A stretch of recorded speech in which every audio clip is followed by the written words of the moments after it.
12:04 minutos, una hora más de Insomnia, Mitos y Leyendas. Siguen llegando sus saludos. Aquí Pedro dice, hombre, me acuerda mucho los programas de Héctor Contreras con Insomnia y usted los continúa igual. Sí, aquí seguimos.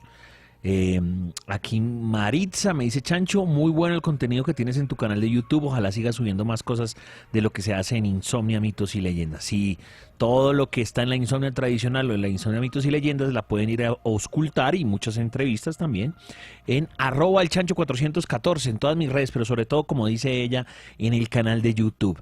Me mandan saludos también desde Cúcuta, saludos desde Ibagué y desde Neiva. Vea, ciudades que no están dentro del mapa de ciudades base de 40, pero igual la gente se manifiesta.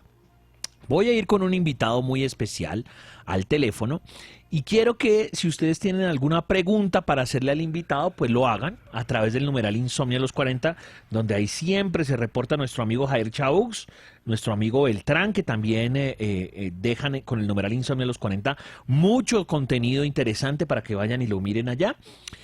Entonces, cualquier pregunta que vayan a tener con el invitado, ya saben, Insomnia a los 40 o en el 316-512-8000, me la hacen saber. Nuestro invitado que tenemos al teléfono es un tipo que es experto en ovnis, experto en razas alienígenas, bueno, en todo lo que tiene que ver con el mundo alienígena, y además una de las manos derechas de un tipo que sabe bastante a nivel de Latinoamérica de este tema, del señor Sixto Paz. Carlos Ríos, con las buenas noches, 12:06 en vivo en directo, ¿cómo me le va? Muy buenas noches, Chancho, muy bien, gracias a Dios, y encantado de estar en tu programa Insomnia de nuevo. Okay. Para hablar de ovnis y extraterrestres, ¿cómo no? Eso me encanta, Carlos. Estuvo por acá nuestro amigo Sixto Paz y ya pues quedaban los últimos lugares, ¿no? Que Barranquilla creo que fue el último lugar que estuvo visitando. Cuéntenos un poco de lo último que dejó este experto latinoamericano. Bueno, la última ciudad que visitó fue Medellín en esta oportunidad. Y realmente en todas las ciudades, en las 5 ciudades donde estuvo, Bogotá, Manizales, Ibagué, Barranquilla y Medellín, la asistencia fue masiva a las conferencias y la gente realmente ha hecho muy buenos comentarios. De hecho, digamos, ya se tiene un plan, es muy probable que él vuelva a Colombia el año entrante, porque realmente se creó un gran interés. Había ciudades que Sixto había visitado hace más de 10 años o más de 15 años, como el caso de Barranquilla, donde realmente se han visto y se ven, y hay lugares muy calientes para el tema ovni, ¿no?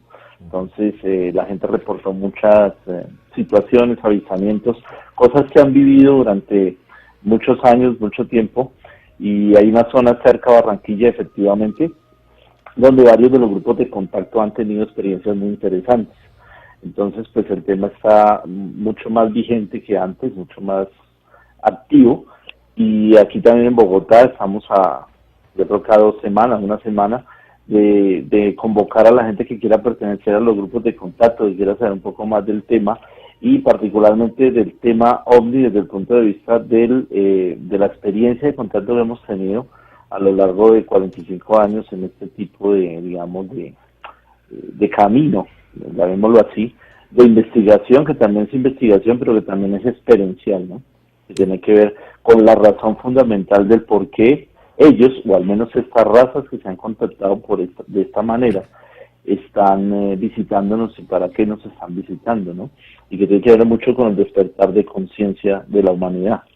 Algo importantísimo para el momento actual que estamos viviendo, que es de gran confusión y donde se necesita realmente tener muy claro ciertos principios universales para que podamos salir un poco del atolladero en el que el ser humano se ha metido, fruto de nuestra propia ignorancia de esas mismas leyes, ¿no? Ok. Bueno, vamos con algunas noticias a nivel internacional. ¿Qué se tiene que decir, no sé, los últimos días, la última semana, ya sea avistamientos o comunicados que tengan que ver de parte de los gobiernos con el mundo ovni? ¿Cuál es la actualidad del mundo ovni esta semana, querido Carlos? Bueno, avistamientos, digamos, todos los días se reportan cosas.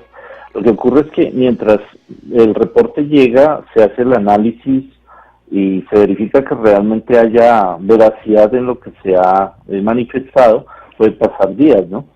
Digamos que se tiene más una recopilación como del mes anterior, más clara.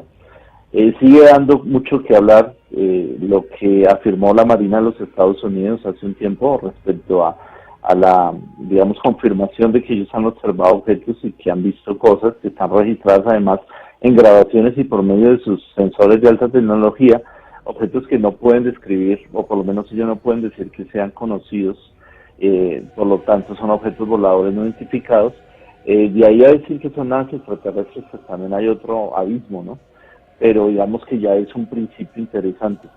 Esto ha motivado cosas como, por ejemplo, que en el año 2020, ya para más o menos la primavera del 2020, una universidad en el estado de Florida, en Estados Unidos, va a empezar a impartir una cátedra, creo que como extensión, no es una cátedra formal, pero es un espacio que van a abrir para el estudio ufológico, para hacer realmente un análisis más desde el punto de vista de la ciencia, desde el punto de vista del conocimiento del fenómeno OVNI, ¿no? Y esos son cambios que se están dando fruto de todas estas cosas. Recientemente en la India también se han tomado algunas imágenes de un objeto muy grande porque se observa sobre una ciudad, una montaña. Tiene cierto parecido porque la escena es de noche, muy parecido a lo que se observó en Phoenix, Arizona, hace varios años, donde las personas reportaron un objeto que tenía una longitud muy extensa, lleno de luces, que formaban una especie de V, tenía forma como de un triángulo, ¿no? Algo similar, digamos, se ha visto en la India. También en Estados Unidos se reportó el caso de un ovni ahorita en octubre, fue de día, hay una imagen o hay una película que tomaron con un celular, un chico, aparentemente un adolescente, un joven, en un campo y a una altura más allá de unos árboles, un objeto triangular muy brillante que inclusive hacía evoluciones o giros sobre sí mismo, ¿no? Igual todas estas, digamos, imágenes, películas, videos y fotos también se analizan, ¿no? Entonces, como te digo, de aquí a decir que efectivamente son al menos auténticos, pasa un tiempo para que nosotros los investigadores podamos como cotejar la mayoría de datos posibles y podamos decir que realmente son auténticos, ¿no? Pero está a la orden del día. Hace unos días también hubo un descache porque hubo personas que creyeron haber visto ovnis, eso no el 13 de noviembre, como una semana, en alguna zona de Estados Unidos y en otras zonas del planeta, pero sobre todo en Estados Unidos, la larga hilera de objetos o de esferas brillantes una noche. Pero resulta ser que SpaceX, la empresa de Elon Musk, ¿no? El famoso Elon Musk, está lanzando frecuentemente o periódicamente gran cantidad de satélites para su gran proyecto de los satélites de baja órbita que van a dar cobertura de internet prácticamente mundial. Y por eso ellos lanzan ráfagas de satélites y a veces eso se observa y puede la gente creer que son ovnis, ¿no? Entonces siempre es importante mantenerse informados. Esto es como un tip para los que quieran investigar esto más a fondo y bueno, para toda la gente, ¿no? Como cultura general, es que siempre es importante acudir a eso, a cartas de navegación espaciales, digamos, la NASA o cierto tipo de empresas, ellos colocan en sus redes y en sus medios de comunicación por internet, suelen colocar como próximos lanzamientos, horas, más o menos en qué zonas pues, va a ser la trayectoria del satélite, y siempre es importante tener eso en cuenta, ¿no? Ok. Les recuerdo a los oyentes que pueden hacer cualquier tipo de pregunta a través del numeral Insomnia los 40 o si no en el 316-512-8000. 316-512-8000. Vuelvo a saludar a Andrea Romero, a Jair Chaux, a número 18 y a BJ. Bueno, querido Carlos, nuestra conciencia, es decir, lo que usted estaba hablando ahorita, todo el tema es que uno ve los bichitos o los extraterrestres o las naves y ya, uno lo ve como algo de manera superficial, no lo que usted dejó ahí entre líneas, que es una comunicación profunda para que nosotros cambiemos, es decir, el mensaje primordial, que ellos quieren que nosotros seamos como esos hermanos mayores y progresemos en la vida. Ese mensaje en particular es ¿cuál? o cómo ustedes se comunican con esos extraterrestres, yo no sé si vía telepática o lo que sea, bueno, y lo hemos dicho aquí en varias oportunidades, ¿no? Que Sixto Paz ha tenido contacto con ellos o que ha habido otro tipo de contactados y que lo importante es el mensaje que ellos quieren dejar. ¿Ese mensaje es cuál, Carlos? Correcto, bueno, ahí me hiciste como tres preguntas. Sí, sí, pero... Trataré de responderlas. Bueno, primero que todo, es bueno informarle a las personas pues acerca de mi experiencia como tal con el tema, ¿no? Ujú. Yo desde muy pequeño siempre esto me atrajo. Yo recuerdo que a los 5 años, 4 años, me quedaba horas mirando la luna, mirando las estrellas y mirando por la ventana de la casa.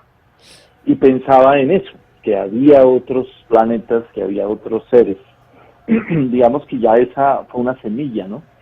Con el tiempo pues empecé a investigar por mi cuenta, a encontrar información muy interesante, no solamente desde el ámbito, digamos, del fenómeno como tal, o sea, era una época muy interesante, estamos hablando de los años 70, 80, Ujú. toda la era espacial pululaban noticias a cada rato, las naves Voyager, que recientemente dan una información muy interesante de la Voyager 2, de la sonda Voyager 2, que fueron lanzadas a explorar todos los planetas exteriores del sistema solar, y que enviaban informaciones muy interesantes precisamente de las lunas y todo esto, pues a mí me fascinaba, ¿no? Ujú. Y así fui conociendo J.J. Benítez, Erich von Däniken, la obra de varios de estos autores, Peter Colosimo, Andrew Thomas, todos ellos autores que, digamos, de una mente abierta, que exponían la posibilidad no solamente de que existieran otras civilizaciones en el universo, que existieran otras razas, sino que además esas razas, o muchas de ellas, habían podido visitar el planeta Tierra desde tiempos inmemoriales y que actualmente también lo estaban haciendo, ¿no? Y efectivamente yo me enganché con el asunto, fui investigando y con el tiempo quise respuestas también por mi cuenta. Entonces, en parte yo me convierto en ingeniero electrónico porque quería trabajar con el área de comunicaciones y primordialmente llegar a la parte de radioastronomía, buscando siempre un método para comunicarme con estos seres o Ujú. encontrar una respuesta a esa realidad, ¿no? Finalmente, pues, encuentro más o menos en el año 90 a Sixto Paz. Eh, Me gusta el planteamiento desde el principio de la historia de Sisto, digamos, de su experiencia como tal y también del cometido por el cual fue contactado, ¿no? Un cometido de evolución, un cometido donde los seres que abordan a Sisto y a este grupo de muchachos en Perú realmente traían una información que venía con un sentido más profundo, que no era simplemente, hola, los saludamos y nos dejamos ver y ya saben que estamos aquí, sino que más aún y más importante, era un mensaje epocal, o sea, un mensaje para nuestra época, en el cual se nos hablaba de todo el campo de posibilidades que nosotros teníamos para hacer grandes cambios, empezando por nosotros mismos, y a través de ese cambio personal realmente crear un gran cambio colectivo, un gran cambio de conciencia. Y es algo que viene ocurriendo desde esos años, pero de una manera, digamos, más agitada de alguna forma, porque al mismo tiempo que pasa esto, pues vemos todos los grandes avances científicos y asimismo los grandes conflictos que la humanidad ha venido enfrentando y los grandes cambios que se han venido produciendo, ¿no? Como la caída del muro de Berlín en los 80, la disolución de la Unión Soviética, esas guerras que nos tuvieron también en vilo, las guerras de los 90, casi al filo de una tercera guerra mundial también, cambios científicos a nivel de medicina asombrosos, a nivel de viajes espaciales, la informática, el internet, eso que nos permite ahora comunicarnos, que es algo impresionante. Solamente del internet a nuestra época han pasado 25 años y en 25 años ya estamos hablando de inteligencia artificial y hablando de cosas impresionantes. Y todo eso va de la mano, ¿no? Como también se dice que mucha de esa tecnología proviene de naves caídas y de investigación que se ha hecho en ingeniería reversible o ingeniería inversa, que ha permitido que la humanidad acceda a cierta tecnología que de pronto, si no se hubieran dado esos accidentes de los ovnis, no hubiéramos podido alcanzar tan rápido. En fin, al final, el mensaje que ellos, o por lo menos, digamos, los ovnis o la ufología tiene varias ramas, digamos, de estudio o varias ramas por las cuales tú te puedes mover. Está lo que es la investigación puramente científica de los casos de análisis de videos, análisis de fotografía, lo que llamamos ufología clásica, está quienes les gusta más lo pasado, digamos, de las civilizaciones ancestrales, o lo que tiene que ver con los monumentos arquitectónicos de las grandes civilizaciones de la humanidad, que no nos explicamos cómo los hicieron y que además hay vestigios con figuras, con esculturas muy extrañas, las crónicas de sus dioses, lo que se llama ufología ancestral, que sale mucho en History Channel, ¿no? Y está también el contactismo, pero en este contactismo también hay variedad de contactismo, que tiene que ver ya con testigos presenciales y con personas que dicen o decimos haber tenido algún tipo de contacto con estos seres, y que tiene que ver o va muy de la mano también con la clasificación que hizo Alan Hyde, este investigador norteamericano, astrónomo él, que formó parte del proyecto Libro Azul en los años 60 y que clasificó los tipos de contacto como el primer tipo, segundo tipo, tercer tipo. Con el tiempo eso se ha ampliado más y hoy en día se habla, incluso algunos autores hablan hasta el 10º tipo. Ya tiene que ver con otro tipo de cosas también. Pero en esencia, el mensaje de los extraterrestres, por el lado que nosotros hemos vivido, es que nosotros, el mundo como tal no se acaba, se transforma, que nosotros tenemos la clave en nosotros mismos para crear la gran transformación, que ellos simplemente vienen es como a darnos una orientación, una guía, pero que las decisiones finales dependen de nosotros y que ellos no van a hacer lo que nosotros tenemos que hacer por nosotros mismos y por la humanidad y por el planeta. Es como abrirnos a una responsabilidad mayor, a conocer nuestro potencial y a ser realmente coherentes con eso. Ok. Ojo a esta pregunta del señor Ortiz, creo que ya la habíamos hecho en algún programa, Carlos, pero pues usted sabe, siempre llegan oyentes nuevos. Y él, el señor Ortiz, se queda como con la espectacularidad de esos mundos, sea o no sea ficción. Entonces me pregunta, ¿cómo serán esos cielos? ¿Cómo serán esos mares? ¿Cómo serán esas montañas de esos planetas? Quiero relatos espectaculares. ¿Qué le han hablado los extraterrestres a usted, Carlitos, o bueno, a su grupo de contactados al respecto? Ya, bueno, obviamente nosotros no conocemos todo. Yo he tenido experiencias interesantes, no he tenido aún una experiencia donde yo vaya, por ejemplo, como cuenta Sisto que le pasó a él, que lo lleven en una nave, etcétera. He entrado a portales dimensionales, pero no me he trasladado, hasta donde yo sé, no me he trasladado del planeta Tierra. He tenido experiencias donde me he movido dentro del planeta Tierra, he visto otras cosas, pero entiendo y sé y siento que no he estado afuera en otro planeta. Sí me pasó algo, en 2 ocasiones. En alguna ocasión, en Bogotá, yo iba en el auto manejando, que es una de las experiencias que todavía a mí me asombra, porque yo estaba manejando en el auto, no había estado escuchando programas al respecto, no había estado pensando en esto, y un buen día iba hacia el norte de Bogotá y en algún momento, mirando las montañas que quedan hacia el norte, tuve una experiencia que fue algo muy rápido, pero muy vívido. O sea, fue una fracción de segundo, pero yo viví todo un capítulo allí. Me encontré en un lugar, no sé en qué tiempo y en qué espacio. Yo sí sentía que no era el planeta Tierra y estaba rodeado de seres de diferentes planetas. Y ese lugar era como un campo abierto, era algo muy agradable, no era un recinto cerrado, era al aire libre. Recuerdo que era un día, era de día o por lo menos se veía muy claro. Y lo que más me impactó era lo que estábamos haciendo, como una reunión. Y en la reunión, en mi caso, yo les estaba hablando del planeta Tierra. Era como si yo les estuviera contando o dándoles un testimonio acerca del planeta Tierra. Y al final terminaba mi charla en esa reunión con estos seres, diciéndoles que yo volvería al planeta Tierra, no tanto, o sea, no solamente por todo lo que podemos hacer aquí, que es maravilloso, que realmente uno se da cuenta de tantas posibilidades de cosas maravillosas que se pueden hacer, sino especialmente por el tipo de planeta y por la experiencia de vivir aquí, que es realmente fantástica en todo el sentido, aún a pesar del dolor y del sufrimiento que muchas experiencias tenemos los seres humanos, ¿no? Uh-huh. Ese era uno. Y el otro, que sí, de pronto para contestar un poquito la pregunta del señor Ortiz, me dijiste. Sí.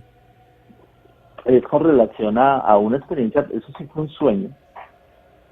Bueno, hay dos realmente. Una fue un sueño y otra una meditación. En un sueño, yo estoy en un lugar no sé si será una luna, probablemente pueda ser una de las lunas de Saturno, o en un lugar donde hay un planeta muy parecido a Saturno porque tiene anillos, y era un sitio con un cielo azul muy parecido a la Tierra, con una ambientación, digamos, campestre, un clima muy agradable y unos templos muy parecidos a los templos griegos, pero totalmente limpios, muy, muy hermosos, muy brillantes, diría yo. Y habían unos seres allí, unos seres muy parecidos a nosotros, pero que tenían incluso su toga como los griegos. Y en uno de esos, digamos, de esas construcciones que yo me encontraba, pude ver por un gran ventanal, aunque no había vidrio, ¿no? Simplemente era como un arco. Yo pude ver al fondo y vi unas naves que volaban como algo muy natural y veía un planeta, o lo que se veía en el cielo. Dan de cuenta como cuando uno ve la luna, pero lo que tú veías era algo como un planeta muy similar a Saturno, con sus anillos y todo. Eso fue una experiencia. Y otra experiencia que fue la de la meditación, me encontraba en un lugar donde había muchos seres extraterrestres, muchos guías, en este caso guías de la misión Rama, y lo que había era un lugar también al aire libre donde era algo plano, muy extenso, y era un cristal. Y lo que entendía es que era un planeta donde esa zona era un cristal natural, o sea, haz de cuenta como un cuarzo, pero era casi que todo el planeta era un cuarzo, o sea, era algo plano. Yo creo que el lugar más parecido en la Tierra que yo pueda saber o dar una idea es el Salar de Uyuni en Bolivia, pero cristalino totalmente, algo así. Es como para contestar un poco la inquietud del oyente. Sí, porque evidentemente sabemos muy poco de lo que ellos cuentan o de los contactados, y todo lo que podemos hacer pues es especular, porque lo que se sabe de verdad, o sea, físicamente en nuestros planetas, por lo menos los planetas de esta galaxia, sabemos que las condiciones son diferentes a las de la Tierra, y pues se habla de cielos rojos, morados, obviamente mares que no son agua, sino son otro tipo de sustancias, pero en exoplanetas o de donde vengan estos seres, pues la información es muy poca. Vamos a ir a una canción, y hay muchas personas que están dejándome preguntas, así que por favor ténganme paciencia. La canción que les voy a poner es un clasicazo también de Eric Clapton que se llama Tears in Heaven, y ya venimos.